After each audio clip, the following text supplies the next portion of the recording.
بسم اللہ الرحمن الرحیم۔ السلام علیکم دوستوں، میرا نالج ٹیوب چینل پر آنے کا شکریہ۔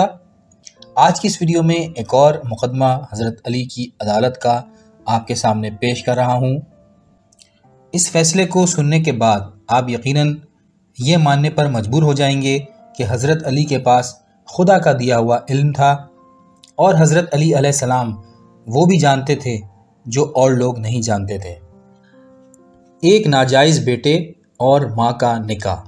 حضرت علی علیہ السلام نے اپنی خلافت کے زمانے میں کوفے میں قیام کے دوران ایک شخص کو بلایا اور اس سے فرمایا کہ وہ فلاں مکان میں جائے اور وہاں جا کر ایک مرد اور عورت آپس میں جھگڑا کر رہے ہیں، انہیں لے کر میرے پاس آئے۔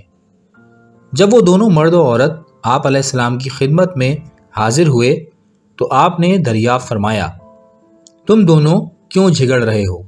مرد نے کہا، امیر المومنین، میرا اس عورت سے نکاح کل ہوا۔ رات کو جب میں اس کے نزدیک جانے لگا تو مجھے اس سے نفرت ہو گئی، جس پر ہمارے درمیان جھگڑا شروع ہو گیا۔ حضرت علی علیہ السلام نے حاضرین کو محفل سے جانے کا کہا۔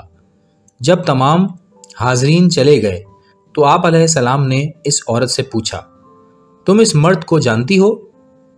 اس عورت نے کہا، میں کل سے پہلے اسے نہیں جانتی۔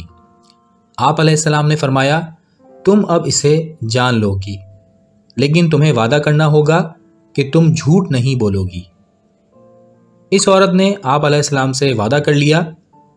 حضرت علی المرتضیٰ نے فرمایا، تم فلاں شخص کی بیٹی ہو اور تمہارا نام یہ ہے؟ عورت نے اس بات کا اقرار کیا۔ آپ علیہ السلام نے فرمایا کہ تم جوانی میں بہت خوبصورت تھیں اور تمہارا چچا زاد بھائی تم پر جان چھڑکتا تھا اور تم بھی اس سے محبت کرتی تھیں۔ اس عورت نے حیران ہو کر اس بات کا بھی اقرار کر لیا۔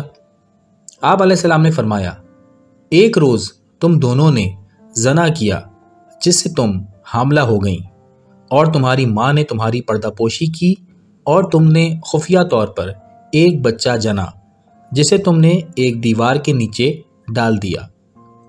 پھر جب تم اس بچے کو چھوڑ کر جانے لگیں تو ایک کتا اس بچے کی جانب لپکا، جسے تم نے پتھر مارا اور وہ پتھر کتے کے بجائے اس بچے کے سر میں لگا اور وہ زخمی ہو گیا۔ تم نے اس بچے کا سر اپنے دوپٹے سے باندھا اور وہاں سے چلی گئیں۔ اس کے بعد تمہیں اس بچے کی کچھ خبر نہ ہوئی۔ اس عورت نے اعتراف کیا کہ واقعی اس سے یہ فعل سرزد ہوا تھا۔ حضرت علی نے پھر مزید فرمایا، اس بچے کو فلاں قبیلے والے اٹھا کر لے گئے اور اس کی پرورش کی۔ وہ بچہ جوان ہونے کے بعد دوبارہ واپس اسی شہر میں آ گیا اور اب تمہارے سامنے کھڑا ہے۔ پھر آپ علیہ السلام نے اس شخص کو حکم دیا کہ وہ اپنا سر کھولے۔ اس شخص نے جب اپنا سر کھولا تو اس کے ماتھے پر زخم کا نشان موجود تھا۔ آپ علیہ السلام نے فرمایا، یہ تمہارا خاوند نہیں بلکہ بیٹا ہے، اور اللہ عز و جل نے تم دونوں کو حرام کاری سے بچا لیا۔